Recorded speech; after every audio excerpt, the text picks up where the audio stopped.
Okay, let's dive right into this explainer. I want you to picture something with me for a second. Imagine a family back in 1952, just cruising down a quiet highway in a station wagon, driving right through the American South. The dad looks out the window, expecting to see, just a sleepy, rolling green forest. But instead, rising completely out of nowhere, is a massive, sprawling metropolis. We are talking high-rise factory chimneys, thousands of houses, fleets of buses running on strict schedules, just a completely bustling, functioning city. But here is the truly bizarre part. When this family looks down at their official highway map, maybe the US Geological Survey one, or just a standard map they grabbed at the last gas station, they see absolutely nothing. In physical reality, there is a giant city sitting right in front of them. But on the map, just an empty green forest. No roads, no buildings, not even a name. I really want this number to sink in for a minute. 75,000. That's 75,000 people. The United States government somehow pulled off arguably the greatest geographic magic trick in human history. They built an entire city entirely from scratch, populated it with more people than a lot of US state capitals, and then just completely scrubbed it from existence. If you tried to mail a letter there, the post office would tell you the address didn't exist. If you pointed to it on a state map, your finger literally just hit a blank space.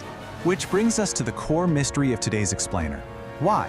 Why would the government go to such extreme lengths to completely hide a city of 75,000 people deep in the heart of Tennessee? Especially in 1952, years after World War II was already over. Well, to understand this massive cover-up, we actually have to look at how this phantom city was born in the first place. Section 1, building a secret metropolis, 60,000 acres overnight. So we're jumping back a bit to October of 1942 in the quiet Clinch River Valley of Tennessee. This was a super rural community, just generations of farmers who had worked the land for decades. And then, seemingly out of nowhere, the US Army Corps of Engineers just shows up. And to be clear, they didn't come to negotiate. They used this aggressive legal maneuver called a declaration of taking. This basically allowed the federal government to forcibly seize nearly 60,000 acres of land virtually overnight. Imagine being a farmer there. Families were given as little as 2 weeks to pack up their entire lives and just get out. It was so abrupt and so aggressive that it actually infuriated the governor of Tennessee. When he was handed the presidential proclamation for this, he literally tore the document to pieces right then and there. But, the military didn't care. They had a mission. Within just a matter of months, that empty valley was completely transformed into Oak Ridge, Tennessee, and the physical footprint of this place was just mind-boggling. Oak Ridge grew so incredibly fast that it became the 5th largest city in the entire state. To put that into perspective, the operations there were so massive that this single secret city was pulling more electricity than all of New York City at its absolute peak. And this brilliantly illustrates just how massive things got. The K-25 plant. This was a mile-long structure that literally wrapped around the landscape. At the time, it was the largest building under one roof in all of human history. Let that sink in. And yet, if you looked at a map of Tennessee printed in 1944, this completely impossible architectural marvel was entirely invisible, built 100% in the shadows. Section 2, the town of blind men, living a lie.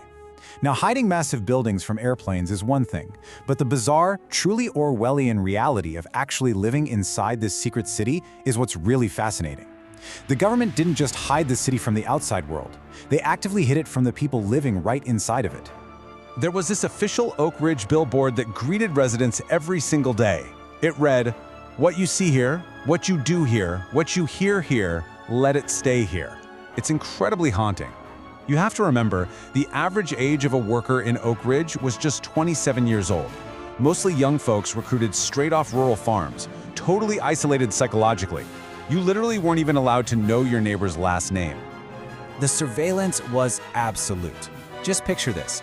You're a young woman, maybe late teens, early 20s. You get hired for this great high-paying job, and you sit at a massive control panel all day.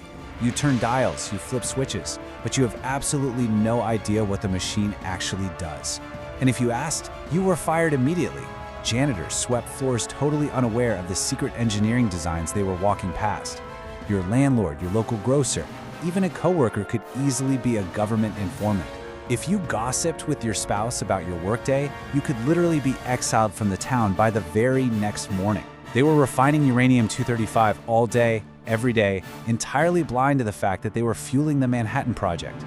It actually wasn't until August 6, 1945, that the truth finally came out. The workers of Oak Ridge went out, bought the local newspaper, and read the headlines. That is the exact moment tens of thousands of citizens discovered they had just built the payload for the Hiroshima atomic bomb. Now, naturally, you'd assume that once the war was won and the big secret was out, the city would finally be put back on the map, right? Well, actually, scratch that. It was about to get much, much worse. Section 3. The Cold War Erasure. Surviving the End of the World. See, by 1952, the world had completely shifted. The goal wasn't about winning a conventional battle in World War II anymore, it was about surviving a Soviet nuclear strike. The Cold War was just screaming into overdrive. By that time, 1952, the Soviet Union had already tested their own atomic bomb. The US government suddenly realized, uh-oh, our secret atomic cities are now the #1 targets. So the federal government issued this quiet guidance to commercial map makers. We're talking Rand McNally and all the big oil company highway maps. They were told to deliberately scrub Oak Ridge, along with sister cities like Richland and Los Alamos, completely off the grid. The tactical goal here was actually pretty straightforward. They wanted to starve Soviet bombers of geographic coordinates. Basically, by turning an entire American city into a ghost, the military hoped they could dodge a nuclear strike. So, if a Soviet agent went and bought a standard American gas station map, all they'd see was blank wilderness, or maybe just a terrifying block of text that said, "Warning, restricted area," with absolutely zero internal roads shown. But this tactical erasure created an incredibly jarring reality for the everyday Americans actually living there. Inside the city, you had this bright, cheerful 1950s normalcy. Schools, movie theaters, roller rinks, bowling leagues, the whole shebang. But smashed right up against that consumerism was this dark, gritty military dystopia. If you tried to visit a relative there, you'd drive through a sleepy forest and then, bam, you'd hit Elza Gate. It was this massive checkpoint where everyday Americans were turned around at gunpoint by literal snipers if they didn't have top-secret clearance. Section 4. The Illusion of Security, a feudal cover-up. Now, what's really interesting about this is that the government essentially created a heavily armed island right in the middle of the American mainland. But did it actually work? That's the million-dollar question, isn't it? Did blinding American map makers, confusing tourists, and completely alienating our own citizens actually protect the United States?